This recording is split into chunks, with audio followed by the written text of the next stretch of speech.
Mission मोड मध्ये दिसतोय त्या व्यक्तीचं नाव देवेंद्र फडणवीस सध्या गायब आहेत ते नाही मला माहिती.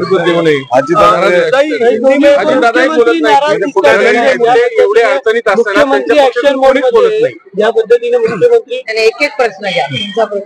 धनंजय मुंडेंवरती नेमकं काय मत आहे, कारण त्यांच्याच पक्षातले लोक त्यांना साथ देताना दिसत नाही सगळ्या याच्यामध्ये, चाललंय सगळे विरोधात आहेत.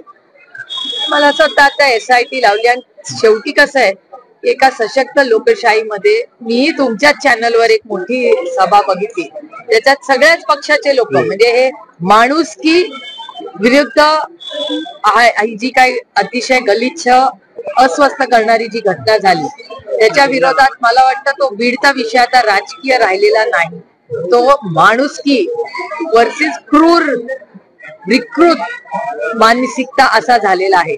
आणि माझा विश्वास आहे की जर सगळ्याच पक्षाचे लोक एकत्र झाले असतील तर त्याला कुठला राजकीय रंग कोणीही देऊ नये आणि माणुसकीच्या नात्याने त्या कुटुंबाला न्याय मिळावा. कारण का तुमच्या चॅनलवर सातत्याने त्या कुटुंबाचे त्या छोट्या मुलीचे अश्रू हे प्रचंड अस्वस्थ करणारे आहेत आणि सगळेच जर एकत्र बीड मध्ये आले असतील तर त्या देशमुख कुटुंबाला आणि बीड आणि परभणी या दोन्ही प्रश्नांसाठी सगळ्यांनी राजकीय मतभेद टाकून काही प्रश्नांसाठी माणुसकीच्या नात्याने निर्णय झाले पाहिजेत, पारदर्शकपणे झाले पाहिजेत आणि या राज्याला तो खून ती हत्या कशी झाली याचं उत्तर जे प्रशासनामध्ये त्यांनी दिले पाहिजे. दोन्ही परभणी आणि बीड दोन्ही केस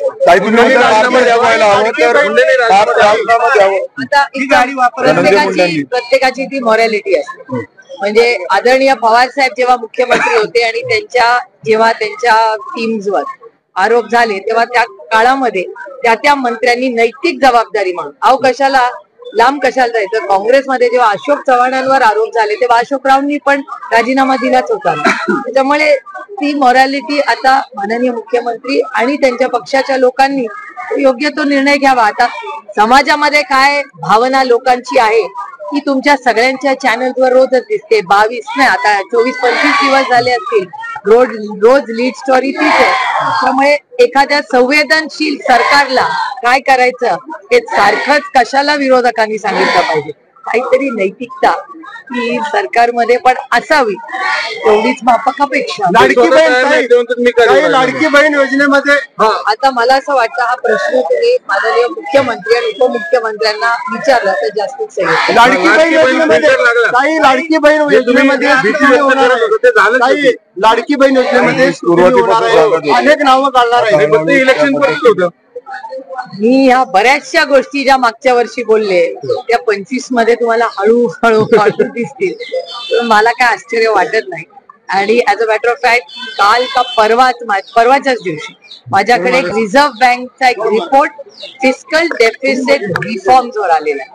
फिस्कल डेफिसिट रिफॉर्म्स म्हणजे राज्यामध्ये जो फिस्कल डेफिसिट म्हणजे काय पैसे जेवढे येतात आणि खर्च किती होतात त्याची जी गॅप असते त्याला फिस्कल डेफिसिट तो कमीत कमी असला पाहिजे एका सशक्त इकॉनॉमीमध्ये. तर प्रत्येक राज्याची फिस्कल डेफिसिट काय असली पाहिजे, त्याचा काय रिफॉर्म्स असले पाहिजे, काय बदल घडले पाहिजे, काय शिस्त असली पाहिजे त्याचा एक रिपोर्ट RBIने काढलेला आहे जो गेल्या 2 दिवसात मी स्वतःच वाचलेला आहे. त्यामुळे फिस्कल डेफिसिट ऑफ महाराष्ट्र त्याच्यावर मी पार्लमेंटमध्ये जेव्हा बजेटचं भाषण करीन त्याच्यात मी बोलणारच आहे. पण हे फक्त महाराष्ट्रासाठी नाही पण देशाच्या हितासाठी फिस्कल डेफिसिट मॅनेजमेंट जो कायदा कैलासवासी अटल बिहारी वाजपेयी साहेबांनी आणला होता. अनेक वेळा मी तुमच्या समोर त्याच्याबद्दल बोलले ज्याला FRBM ऍक्ट म्हणतात. तो ऍक्ट त्याच्यानंतर सशक्त केला म्हणजे जरी तो अटलजींचा कायदा असला तरी त्यात तो योग्यच होता देशासाठी हे आम्ही अगदी अभिमानाने मान्य करतो. जरी ते एका वेगळ्या विचारात काम करते अच्छे को अच्छा बोलण्याचे. त्याच्यानंतर त्याचं कौतुक मनमोहन सिंग साहेबांच्या सरकारने केलं आणि तो 10 वर्ष त्यांनी चालवला. आता फिस्कल मॅनेजमेंट मध्ये जो RBIचा रिपोर्ट आहे त्याच्यामध्ये फिस्कल मॅनेजमेंट रिफॉर्म्स आणि पुढे प्रत्येक राज्यांनी काय केलं पाहिजे या सगळ्याची माहिती. त्याच्यामुळे या देशातल्या सगळ्या फायनान्स मिनिस्ट्रीज माझा विश्वास आहे की फायनान्स सेक्रेटरी महाराष्ट्राने तो फिस्कल डेफिसिटचा रिपोर्ट RBIचा वाचला असेल आणि आमच्या त्यांच्याकडून खूप अपेक्षा आहेत आणि आम्ही स्वतः त्या फिस्कल डेफिसिट रिपोर्टवर अनेक जे महाराष्ट्रातले जे तज्ञ आहेत मग तुळजापूरकरजी जे आहेत जे बँक एम्प्लॉईजच्या मध्ये काम करतात किंवा आता अजित रानडे आहेत किंवा हाटेकर जे तुमच्याच चॅनलवर अनेक वेळा या विषयांवर बोलत असतात किंवा जे पेठेजी आहेत, जे इकॉनॉमिस्ट आहेत मुंबई युनिव्हर्सिटीमध्ये ते आहेत, या सगळ्यांची मदत घेऊन महाराष्ट्राचं फिस्कल डेफिसिट पॉलिसी काय असावी अकॉर्डिंग टू RBI या रिफॉर्म्स मध्ये आम्ही सगळे चांगल्या हेतूने त्याच्यात काम करत आहोत आणि ते काम आम्ही महाराष्ट्र सरकारबरोबर शेअर करणार आहोत. माझी अपेक्षा आहे की एवढं मोठं मॅन्डेट असलेल्या सरकारने फिस्कल डेफिसिटवर काम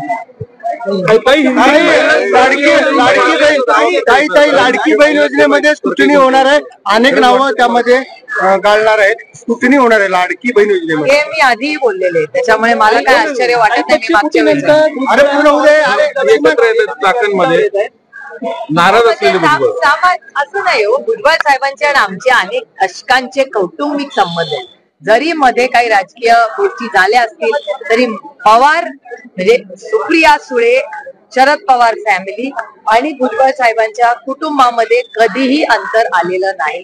त्यांच्या सुना लेकीच्या माझे प्रेमाचे कौटुंबिक संबंध आहेत, त्याच्यात आम्ही राजकारण कधी दिलेलं नाही आणि कधी घेणारही. मग भुजबळ साहेब जेव्हा हॉस्पिटलमध्ये असू दे किंवा जेलमध्ये असतील त्या कुटुंबाचं दुःख मी फार जवळून पाहिलेलं आहे. त्याच्यामुळे त्या काळामध्ये मग कोर्टात कचेऱ्या असू दे त्या घरातल्या महिलांनी फार भोगल्या.